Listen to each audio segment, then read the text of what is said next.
Oke, jumpa lagi di Total Politik. Kali ini kita kedatangan seorang pejabat negara. Jarang-jarang nih, biasanya orang kalah semua yang masuk Total Politik. Orang yang menikmati jabatan dalam menjalani jabatan jarang banget mampir di sini karena kayaknya yang kalah-kalah ini kan kerjaannya kurang gitu.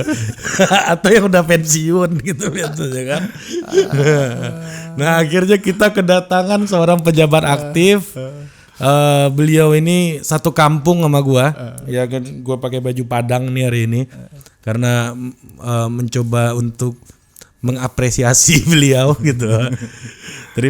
Terima kasih sudah bergabung di Total Politik. Udah Yuliandre Darwis, ex ketua KPI Komisi Penyiaran Indonesia dan sekarang menjadi anggota komisioner.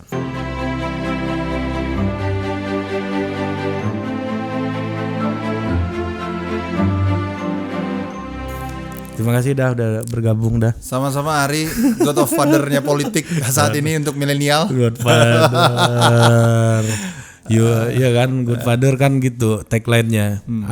I'll make an offer that you can refuse. Iya. Gitu dah. Jadi kita mengundang udah Yuliandre ke sini nih sebagai perwakilan dari musuh publik, musuh netizen yaitu KPI, ya kan? Dah, gimana dah perasaannya jadi bagian dari musuh publik? Ini kan sejak media muncul ya kan, segala sesuatu yang dianggap menyumbat informasi, menyumbat kreativitas soalnya itu jadi musuh publik. Paling ya semua lembaga negara kayaknya rata-rata kalau orang tidak suka jadi musuh publik. Tapi kalau KPI kan day by day ya, full day ya, kalau misalnya KPK ada kasus baru ini, kalau KPU ada pemilu baru rame. Kalau KPI kan setiap hari rame, tayangan tiap hari ya, Jadi rasanya gimana? Hatersnya artis, loversnya artis ya bercampur semua di situ kan. Orang berantem, artis berantem, kita yang kena. Menyatukan lover dan hatersnya artis ya. Itu yang berat itu. Tugas kita itu aja nih. Nah, jadi ya KPI kan dipandang sebagai lembaga negara yang seperti udah Andre bilang tadi, dia menarik banget kan. KPK kalau ada kasus korupsi baru di ini, gimana dah rasanya ngawasin Raffi Ahmad gitu kan, yang diawasi gitu. Dan beberapa teman penyiar kan sering bilang kalau udah dengar ada pengawas KPI gitu langsung tertib mereka tuh. Jadi ya, maksudnya ini kan yang udah awasin orang-orang yang bisnisnya itu speech, bisnisnya itu konten, dan udah dianggap sebagai bagian dari pembatasan the freedom of speech gitu, the freedom of expression dari orang-orang gitu. Ya, banyak orang berpersepsi bahwa dengan adanya KPI itu kreativitas menjadi terhambat atau tidak maksimal kan, padahal tidak begitu. Perlu diketahui setelah KPI hadir 2002 itu, TV itu jumlahnya kurang lebih 1106 TV. Nama TV lokal ya. Plus TV lokal. 2097 radio. Artinya kanal-kanal makin banyak. Semua orang bisa berkreativitas. Nah, sekarang ada lagi media baru kan begitu. Ya, panggilannya sederhana aja. Bagaimana bertumbuhnya konten-konten lokal itu atau industri lokal itu bisa memberi ruang lah kepada publik. Ari tahu enggak bahwa di TV itu minimum itu kita bikin aturan 60% itu minimum konten Indonesia loh. Ya. Artinya regulasi ini kita berharap Indonesia itu dikasih ruang. Ya, termasuk di lokal juga ada minimum konten lokal. Ada kan? Konten lokal kalau di free to air nasional tuh ada SSJ istilahnya, konten lokal 10% minimal. Artinya kita menumbuhkan SDM lokal juga bertumbuh. Semangatnya bagus sekali, Ri. Cuma yang namanya regulasi, undang-undang itu kalau ketika disampai publik itu seolah itu kan larang ya. Undang-undang larang ini, larang itu. Nah, mungkin itu yang banyak nggak tahu. Dan banyak juga orang beranggapan KPI tidak peduli sebenarnya dengan artis. KPI itu lebih care-nya kepada orang yang meminjam frekuensi publik, yaitu kepada owner atau CEO ya lembaga penyiaran itu. Ya, jadi tapi mukanya muka Raffi Ahmad di situ, muka keluarga Onsu. Ya, itu yang menjadi masalah ya kan. Tapi yang terjadi adalah kami mengkoreksi lembaga penyiaran menurunkannya kepada produser, lanjut kepada artisnya kan begitu. Berbeda dengan mungkin dengan lembaga negara yang ada di Amerika, mungkin bisa kepada penetrasi kepada artis ya. Itu menjadi bisa kalau di Amerika bisa ke artis dong. Bisa salah satu konsentrasi mereka bisa ke situ. Jadi tidak semuanya dipukul rata gitu. Ada lembaga. Nah di kita itu kan masih dalam artian frekuensi publik yang digunakan oleh publik, karena demokrasi yang dianggapnya adalah ya siapa sih yang meminjam frekuensi ini kan begitu. Nah mudah-mudahan ke depan ini kita perbaiki lah Ria. Jadi semua tidak bisa dipukul rata. Jadi ada perbaikan lah. Itu harapan kita lah di undang-undang penyiaran. Udah 18 tahun loh, udah cukup lama ini. Ini harus direvisi lagi ya. Harus, dan udah sering banget diisukan revisi tapi tidak jadi-jadi kan. Jadi Komisi 1 itu. Siapa Komisi 1? Bapak Zulkifli Hasan di Komisi 1 tuh. Semua ketua umum kayak di situ. Ngumpul situ. Caimin. Kasihan loh mereka itu sekarang. Komisi 1 kan nggak bisa jalan-jalan ke luar negeri lagi. Gara-gara pandemi ini. Nah, satu lagi dah. Jadi saya ingat betul ada kawan saya Panji Pragiwaksono itu punya salah satu beat stand up gitu. Yeah. Dia bilang gini, ini apa-apaan kok Shizuka pakai bikini disensor gitu. Shizuka di pantai pakai bikini disensor gitu. Oh, nanti gimana dong orang tuanya menjelaskan ke anaknya? Ya sih ke pantai pakai bikini susah jelasin, gimana cara jelasin Doraemon gitu. Lebih susah lagi pasti kata Panji. Nah, ini gimana nih, ada censorship yang bagi publik dinilai itu udah melebihi batas gitu loh. Sampai kartun saya pernah lihat ada acara di TV itu dia narik-narik susu sapi itu disensor susu sapinya dah. ini maksudnya gini, pengambilan keputusan itu apakah karena pelaku penyiarannya Parno aja atau KPI-nya emang serem banget nih gitu loh. Jadi memang betul inilah konsekuensi di lembaga negara. Kadang-kadang kita bikin suatu pandangan malah dipersepsikan berbeda. Contoh, ya kan? Pertama, publik tidak tahu bahwa KPI itu tidak pernah mensensor kreativitas. Yeah. Yang diberikan oleh KPI itu adalah guidance. Misalnya, dilarang mengeksploitasi bokong, dada, paha misalnya itu. Nah, konsepsi di TV bisa jadi dada itu dada ayam, paha sapi, semua patung dihajar semua kan. Ini kan apa ya? Ini udah lama mau gue tanyain nih. Apa ya yang membuat itu kita itu kadang dikerjain juga sama lembaga penyiaran bahwa kurang ajar tuh KPI, begini begitu awe, waduh dihajar netizen. Jadi kita panggil televisinya. Ini maksudnya apa? Oh, ini kesalahan persepsi Pak, bahwa ini sebenarnya tidak di blur tapi ada kebetulan staf kami quality controlnya baru. Jadi mereka memahami itu, jadi seolah ya udahlah main aman aja lah gitu, di blur aja. Ya dulu juga pernah juga kasusnya atlet renang diwawancara jamnya karena jam sore itu dianggap kategori jam anak-anak. Mungkin wah ini pasal ini nggak cocok ini karena dia pakaian renang abis waktu itu mau Asian Games ya, menanyakan persiapan renang ya. Kemudian keluar dari kolam renang langsung diwawancara. Mungkin sampai di redaksi selesai, tapi ketika masuk quality control, waduh ini eksploitasi nih. Ya namanya pakaian renang kan swimsuit kan. Iya. Akhirnya bingung, mungkin quality control di blur dari leher sampai kaki bawah. Jadi orang bingung kan. Kalau logika orang kan kok nggak ini orang telanjang bulat, kok ini orang gila kan begitu. Publik persepsi begitu kan. Iya. Akhirnya kami koreksi itu televisi. Tolong jangan begitu ya. Akhirnya minta maaf karena alasannya ya quality control kami baru memahami itu dan sebagainya. Ya, tapi kadang-kadang inilah di lembaga penyiaran karena juga ada yang nakal untuk ngerjain KPI supaya dibully juga. Nanti hari. Jadi nggak benar juga deh. Nggak ada itu bahasa. Ada lagi itu ya film kickboxer di TV. Pas adegan kickboxernya yang ada cuma tepuk tangan aja, nggak ada kickboxernya. Ini judulnya kickboxer, tapi nggak ada kickboxernya dah.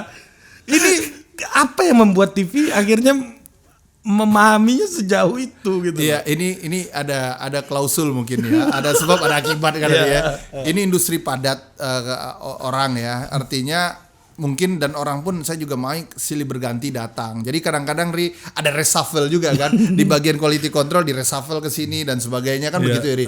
Ada orang baru. Tetapi kadang-kadang saya pahami karena kalau ada satu koreksi surat dari KPI, mereka itu bisa mendegradasikan orang-orang yang kira-kira atau di punishment di internal mereka, SP1, SP2 itu konsekuensi Ri. Jadi kehati-hatian itu malah membuat mereka itu tidak membuat menjadi bumerang bagi KPI sendiri. Yang paling penting dari KPI adalah justru itu kami memberikan edukasi pembinaan kepada lembaga penyiaran, misalnya tematik ya, program ini kami ini loh yang dilarang tuh bukan ini, janganlah. Kemudian dipanggil juga yang bagian endingnya quality controlnya. Jangan sampai hal-hal gini kan menjadi ramai di publik gitu. Masa kartun ini cerita sejarah. Ada patung candi itu, saya masih ingat tuh Prambanan atau Borobudur tuh. Patung di blur itu. Karena apa? Kelihatan ya karena ratu mungkin ya. Jadi blur.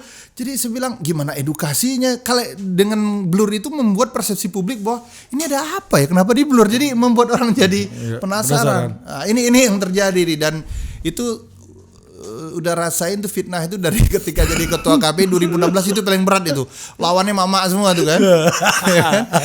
Apalagi netizen yang tidak ini, wah nggak pernah nonton TV tapi ikut-ikutan ngebully itu. Waduh rame banget tuh.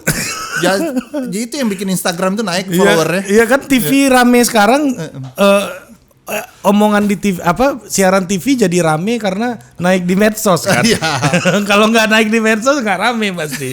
Ya, itu jadi satu hal juga karena ada juga kadang-kadang nakal Ri. Teman-teman berapa PH juga mungkin atau siapa lah skenario kan dimaikin ke medsos, faktanya bukan begitu tapi dibikin faktanya medsos seperti itu gitu loh. Sehingga ngebully lagi. Ajar terus lah KPI. Iya. Ya kan? Karena mereka nggak bisa pakai tangan mereka kali ya. Itu dia. Itu banyak tuh. Kalau Ari lihat tuh di Instagram KPI atau di media sosial KPI itu haters dan loversnya artis nggak suka si A, kelihatan banget bahasa tuh. Tolong jangan pakai lagi artis ini. Tolong ini dan tolong ini. Jadi tidak objektif lagi, udah subjektif lah. Jadi nggak jelas apa, pokoknya saling tolong ban lah artis ini dan sebagainya. Itu udah biasa dari 2016 saya jadi ketua KPI, udah ketua KPI itu udah setiap waktu masuk tuh kayak gitu tuh. Ada aja ya. Ada aja. Jadi surat itu kadang-kadang satu hari itu 40 baca suratan keluh kesah deh haters dan lover aja tuh kadang-kadang tuh. Itu nah, itu plusnya lah. Sebenarnya kita sejauh apa sih bisa mengekspos hal privat kita dalam frekuensi publik itu dah? Misalnya kayak isi tasnya Nagita Slavina gitu, pernikahan artis dulu sempat rame yang naik di TV. Maksudnya buat apa gue peduli sama pernikahan Raffi Ahmad gitu kan? Jadi sejauh apa sih sebenarnya? Dulu infotainment itu sangat lepas Ri. Apa aja diceritain. Kadang-kadang ya zaman udah parah sekarang kan. Dulu kan fakta yang diceritakan kemudian menjadi opini. Hari ini enggak, opini yang diulang-ulang belum tentu kebenaran bisa jadi fakta kan. Nah di infotainment itu terjadi. Si Anu gosip sana gosip, akhirnya rusak. Akhirnya kami bikin pernah sudah edaran 2016 kita rapiin yang bermewah-mewahan itu tidak boleh ya kan, dalam artian ya janganlah membuat publik itu menjadi seolah-olah hidup tuh gampang. Hedonis itu menjadi sesuatu yang menjadi bagian dari kita begitu kan. Ketika di TV sudah diatur baik, semua dinarasikan yang baik, tiba-tiba media baru muncul. Pindah YouTube ya, semua show off di sana. Tapi itulah artinya plus dan minus. Tapi yang pasti bagaimana frekuensi publik itu digunakan dengan baik, kami aturi. Biasanya kami izinkan misalnya jam 22 itu jam dewasa. Jam dewasa tuh Ari lihat boleh iklan rokok boleh itu. Kemudian diskusi seks, diskusi dewasa aja lah gitu. Nah, dulu pernah Zoya Amirin jam segitu tuh. Nah, itu boleh itu. Justru itu kalau bicara apa aja boleh. Tapi kalau ketika ada yang komplain, waktu itu saya pernah dapat surat dari satu ibu, dia komplain ada pukul-pukulan, anak saya masih nonton. Ini kenapa sih tayangan seperti ini muncul? Dicek ternyata jamnya 22.30. Berarti emaknya yang bener dong. Nyuruh anaknya suruh jam dewasa masih disuruh nonton gitu. Masa KPI disuruh melindungi anak lu. Itu kan. Ngedidik anak lu ya lu sendiri. Ya kayak gitu-gitu loh. Jadi warna-warni ini yang membuat apa ya, inilah tidak bisa menyenangkan semua orang, tapi yang pasti TV itu kalau free to air itu ada 16 jaringan, lembaga penyiaran berlangganan banyak banget. Jadi kalau mau nonton, kalau free to air ada jamnya lah, ada jam anak-anak, semua tahu lah. Dan kita boleh dibandingkan kalau ada riset hari ini KPI di periode, saya udah 2 periode di KPI, kita concern sekali masalah anak. Jadi bagaimana menumbuhkan industri konten anak supaya ayo dong, banyak dong animasi maupun cerita anak dan sebagainya. Karena nggak salah juga TV-nya karena memang tidak ada yang mau concern kayak gitu, jadi nggak mau iklannya, akhirnya membuat produksi sia-sia. Nah sekarang udah mulai bertumbuh, lihat aja sekarang banyak banget animasi anak udah muncul gitu misalnya. Nah ya kan? jadi udah muncul baik ya. Malah dibeli buat layar lebar kan sekarang kan. Nah begitu deh. Jadi sebenarnya itulah yang kita perjuangkan gitu. Tapi gini juga sih, ini opini saya ya, melihat bahwa ketika orang malas melihat TV dengan adanya KPI gitu ya misalnya, ini karena KPI ini banyak aturan, banyak ini segala macam, gue malas nonton TV bla bla bla bla, itu kayak gaya kelas menengah perkotaan seperti Anda yang menonton podcast ini. Nah, jadi mereka itu kan banyak komplain tapi nggak pernah nonton itu loh. Itu bahaya itu loh, Ri. Udah banyak komplain tapi nggak pernah nonton. Nontonnya di YouTube juga kan. Nontonnya YouTube lagi sepotong-sepotong bagian-bagian kontroversi aja. Pencinta keributan Anda ini Mang. Nah, jadi misalnya males nih di TV ada KPI bla bla bla bla bla gitu ya. Dan sekarang YouTube pun begitu. Udah malas nonton YouTube, isinya artis semua bla bla bla bla bla. Di YouTube kagak ada KPI, Bos. Tapi malas juga dia gitu loh. Jadi apa ya maksudnya, nature-nya ada aja ya kayak begitu ya. Orang nggak seneng sama konten tertentu itu ada aja gitu kan. Betul. Nah, ditambah lagi situasi hari ini ini seperti yang kita udah singgung tadi. Sempat heboh soal KPI mau mengawasi Netflix, YouTube dan lain-lain. Dan salah satu yang cukup getol waktu itu saya ingat betul tuh Partai Solidaritas Indonesia tuh waktu itu tuh heboh banget bikin petisi di change.org. Ya, Parpol kok bikin petisi, Parpol mah bikin undang-undang. Jadi maksudnya gini, Dandre, waktu itu spekulasi kah atau seperti apa, atau ya udah gue tes market aja dulu kali aja publik setuju, yang mana kita sudah tahu pasti tidak setuju. Jadi gini nih, waktu 2016 2017 udah diamanain jadi presiden IBRAF, namanya Komisi Penyiaran Dunia ya. Dan setiap negara yang punya KPI sudah membahas yang namanya perkembangan media. 2 periode waktu itu udah ya. Dia manahin waktu itu 2017, tiba-tiba terpilih lagi 2018 ya. Dan alhamdulillah ya, karena apa alasannya? Nggak mungkin tiba-tiba dong, pasti menggalang dukungan dong. Nggak kebetulan yang paling muda itu kita, ya kan? Beliau ini sangat dia itu main-main galang dukungan. Jadi ketika kondisi itu kan kita paling muda, ya udahlah yang mau ngurusin. Dan kita melihat ini kayak Turki, Amerika Serikat dan negara Korea Selatan, mereka sudah concern terhadap bagaimana menumbuhkan konten.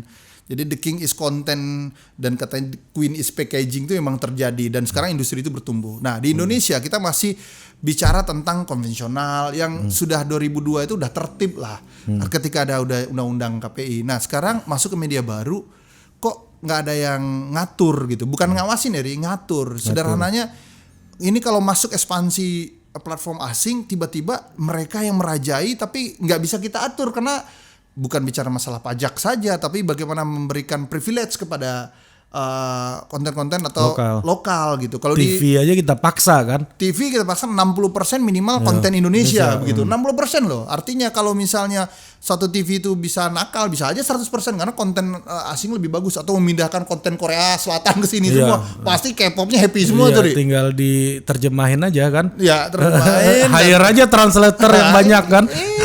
Selesai kan begitu. Tapi nggak begitu caranya. Nah, di media baru itu pas periode udah pertama akhir, kami pernah membuat rencana strategis. Oh, ini udah dari periode sebelumnya ya berarti isu ini ya berarti.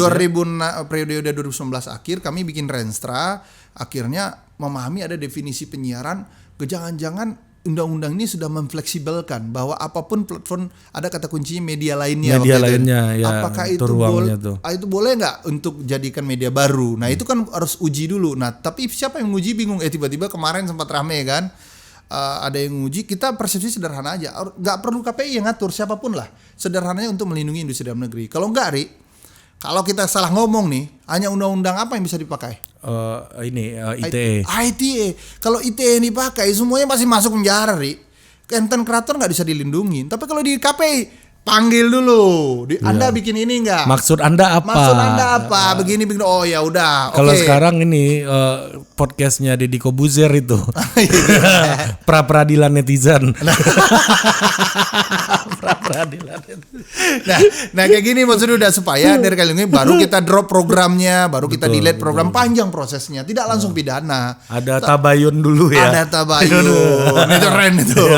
Bener itu. Kalau enggak Ri, mana demokrasi kalau misal sedikit-sedikit di ITE kan orang nggak suka sama Ari nih. Orang ajar total politik nih. Ngomongin gua gini, gua hate speech, fitnah bener. Gitu loh, Ri. Kayaknya si Ari ini nggak pinter-pinter amat nih, kita laporin aja apa? Gitu. Laporin aja, yang kreativitas. Nah itu semangatnya. Justru itu kita dorong isu ini. Ada yang trigger, nggak harus KPI yang ngawasin.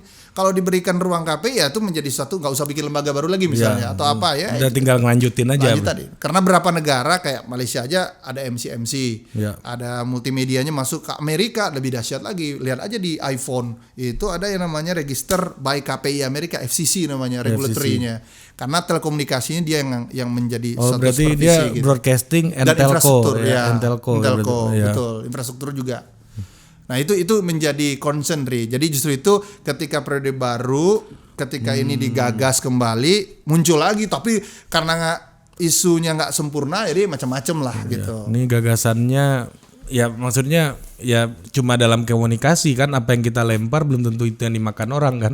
Nah betul kan. Ya, jadi udah berarti kalau diatur ya harusnya semua orang setuju aja.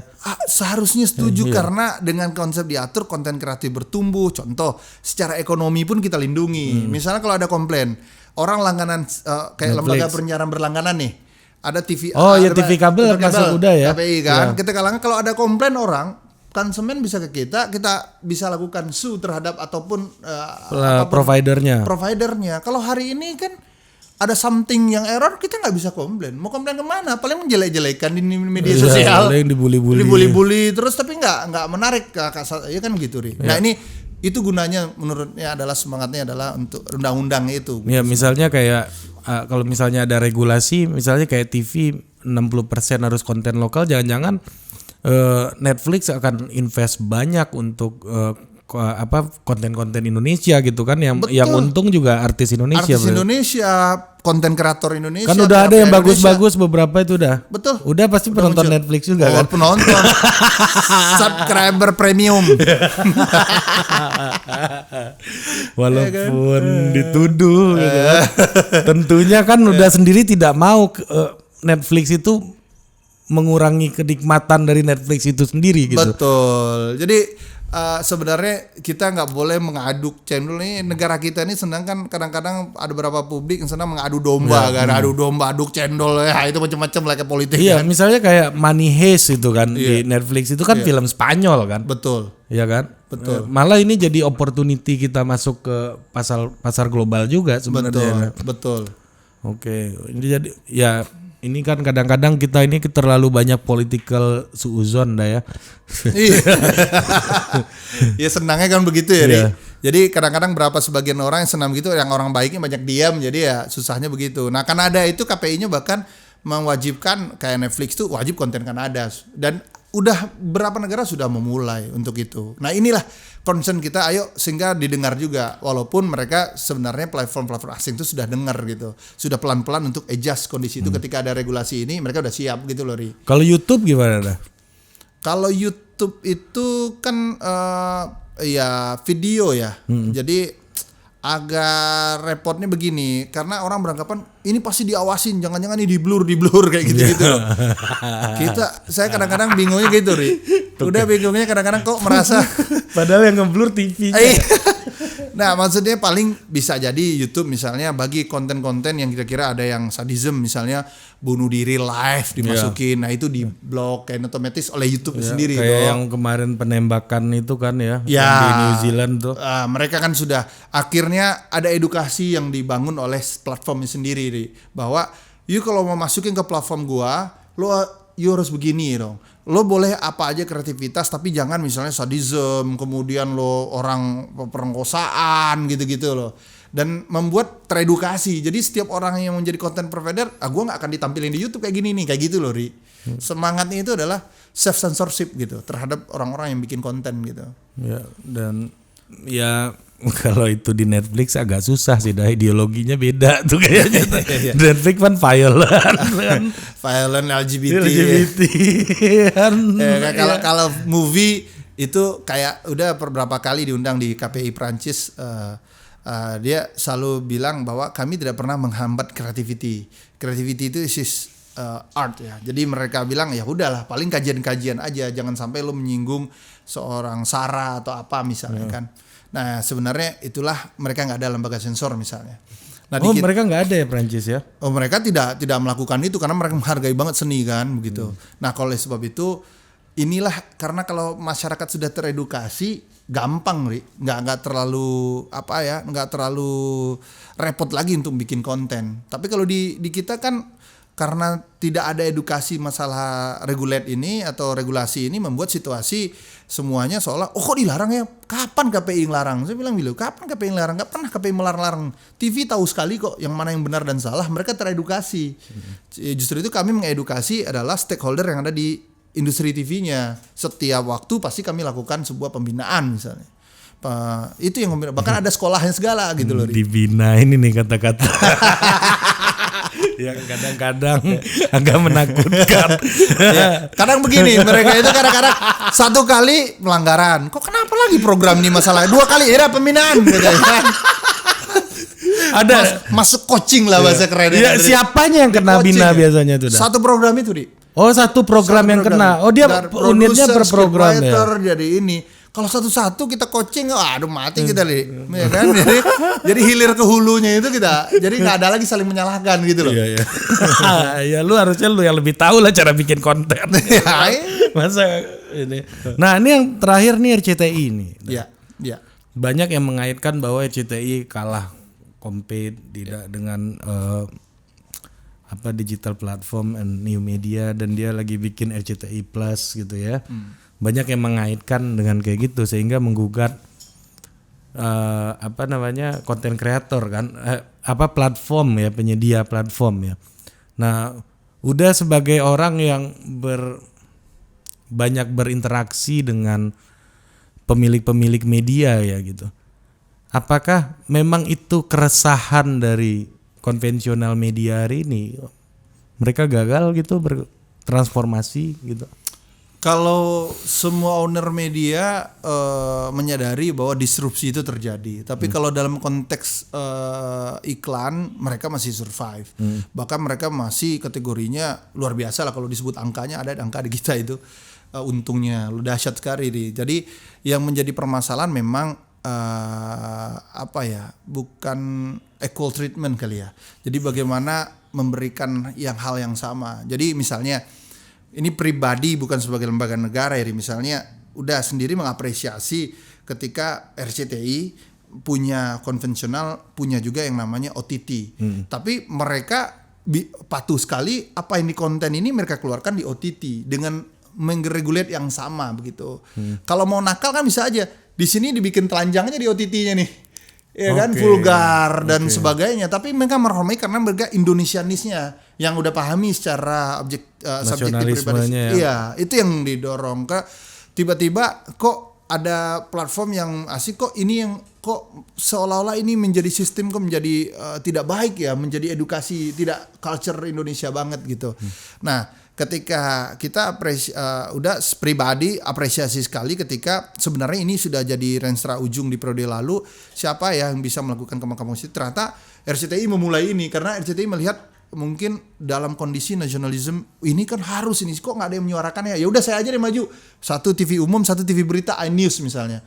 Toh itu yang menguji undang-undang yang menyatakan kalau ini media lainnya bisa, harusnya KPI dong yang ngawasi over the top ini, media baru ini Iya, gitu. betul. Dan itu diuji di Mahkamah Konstitusi. Terlepas kalah dan menang, minimal ini bagian suara semangat yang pernah kita dengungkan dulunya, yang benar-benar semangatnya, ayo dong regulate bareng-bareng nih gitu. Siapa sih meregulasi, nggak harus KPI.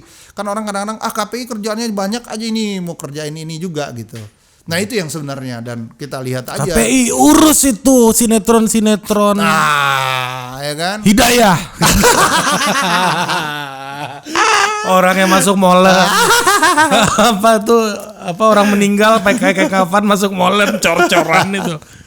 Itu kan kenapa bisa lolos tuh yang kayak gitu. Nah itulah kadang-kadang nggak, sekarang itu udah netizen juga lebay juga. Berapa judul-judul itu kadang udah diedit kemudian di ini kan juga kan. Kadang-kadang jenazah jadi artisnya kan begitu kan. Bukan orang hidup lagi jadi artis kan, udah bosan kali ya. Tapi bukan begitu juga. Kadang-kadang udah di splesetin semua, nggak ada juga benar itu semua. Produced by Total Politik